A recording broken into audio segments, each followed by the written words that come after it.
நாடகமாடுறதை விட்டுட்டு மேல் நடவடிக்கை எடுங்கன்னு டிவிக்கு அறிக்கை விட்டுருக்காங்க. இந்த டாஸ்மாக் விவகாரத்துல டிவிக்கு முதல்ல வர சொல்லுங்க. ஸ்கூல் பசங்க மாதிரி உட்கார்ந்து பாலிடிக்ஸ் பண்றாங்க. டிவிக்கு என்ன சினிமா ஷூட்டிங்ல இருந்து அரசியல் பண்ணுவாங்களா? என்ன டிவிக்கு சினிமா ஷூட்டிங்ல உட்கார்ந்து பாட்டு பாடிக்கிட்டு நடிகைகளோட இடுப்பை கிள்ளிக்கிட்டு அரசியல் பண்ணிட்டு இருக்காரு விஜய். திரும்ப எனக்கு பேச தெரியுமல்ல. டிவிக்கேவும் பவுண்டரியை கிராஸ் பண்ணக்கூடாது. நானும் டிவிக்கேவும் மரியாதையா தான் பேசிட்டு இருக்கேன். அறிக்கை விடும்போது அறிக்கைக்கு ஒரு காரணம் இருக்கும்.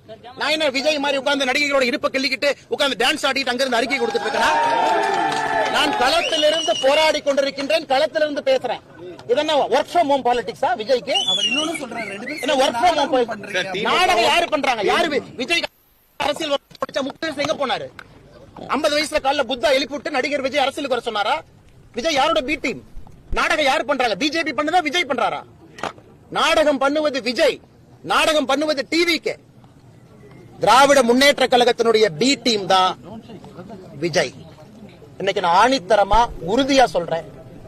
தமிழக வெற்றி கழகத்தினுடைய நடவடிக்கையை பார்த்த பிறகு நான் சொல்றேன், திராவிட முன்னேற்ற கழகம் மறுபடியும் ஆட்சிக்கு வர வேண்டும் என்று ஆரம்பித்த சீக்ரெட் ப்ராஜெக்ட் தான் தமிழக வெற்றி கழகம், சகோதரர் விஜய் அவர்கள். ஏன்னா வரம்பு மீறி அவர்கள் பேசும்பொழுது எனக்கும் பேச தெரியும்.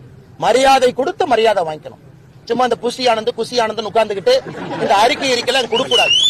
நீ எல்லாம் ஒர்க் ஃப்ரம் ஹோம் பாலிடிக்ஸ் பண்ணிட்டு இருக்க. களத்துக்கு வா. அப்படியே படாம அப்படியே உட்கார்ந்து ஆக்டிங் பண்ற இடத்துல இருந்து அறிக்கை டைப் அடிச்சு அனுப்பிட்டு இருக்க. உனக்கு என்ன தெரியும் மக்கள் கஷ்டத்தை பத்தி? சிகரெட் குடிப்ப, மூவில ட்ரிங்க்ஸ் அடிப்ப, இதெல்லாம் பண்ணிட்டு டாஸ்மார்க் பத்தி பேசுறதுக்கு விஜய்க்கு யார் உரிமை கொடுத்தா? என் மாஸ்டர் படத்துல விஜயோட கேரக்டர் என்ன? சும்மா ஒரு குல்லாவை போட்டுட்டு நான் வந்து மைனாரிட்டி பக்கம் இருக்கேன்னு ஒரு நாள் வந்து இஃப்தார் வச்சுட்டு எல்லாம் வந்துருமானே? எனக்கு பேச தெரியும். அந்த அறிக்கை எல்லாம் புசி ஆனது